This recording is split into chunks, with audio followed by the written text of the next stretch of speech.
Every year, millions of Americans decide to start a business.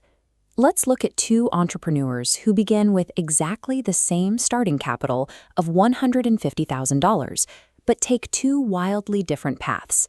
The first entrepreneur opens a premium cafe. They spend their budget on high-end espresso machines, custom lighting, and an aggressive social media campaign. Opening day is a massive success, with a line around the block and hundreds of tags on Instagram.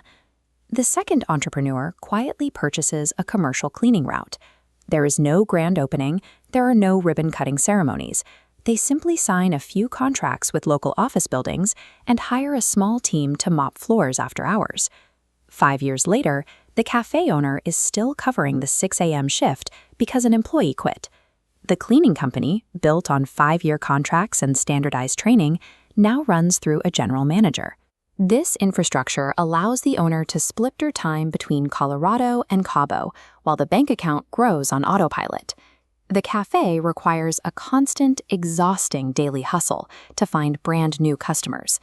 If it rains or a trendy new spot opens down the street, revenue plummets, but the expensive lease and high payroll stay exactly the same. A business model built around public applause usually results in the owner becoming the most overworked employee. Choosing a model built on invisible utility allows for the creation of a system that can eventually function without the founder. Wealthy investors look for these invisible systems using a specific filter called the SOWS framework. That stands for stale, old, weak, and simple. Take an industry like laundromats. This is a stale, old business model. People have been washing clothes in the exact same types of machines for decades. You don't have to worry about a tech startup disrupting the concept of clean laundry. These industries are also weak and simple. Think about local service businesses. Customer satisfaction is generally so low that you can become the top competitor in your city simply by answering the phone on the first ring, showing up on time, and doing exactly what you promised. Vending machines operate on the exact same logic. The asset is bought once and placed in a high-traffic location. From then on, it acts as a silent salesperson, working 24 hours a day without a salary or coffee break. Because these businesses require zero research and development, the operator can focus entirely on reliable execution. You don't have to invent a new product. You just have to run the established playbook better than the tired competitors around you. The residential HVAC industry provides a perfect example of how this logic scales. From the outside, it looks like a manual repair service, but smart operators treat it as a hidden recurring revenue engine. This animated diagram shows a standard 3-tiered pricing table for an HVAC maintenance agreement. Instead of waiting for an AC to break, operators sell proactive service plans. This frames the customer's choice. They aren't deciding whether to buy a plan, but which tier fits.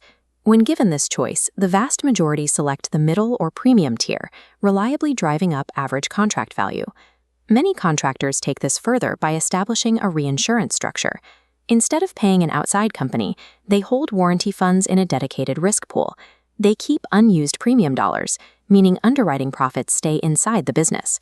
A maintenance agreement functions like an insurance policy for the home. The monthly fee buys the assurance that a breakdown won't lead to a 4-day wait or a surprise $1,000 repair bill. The customer is paying for guaranteed priority and peace of mind.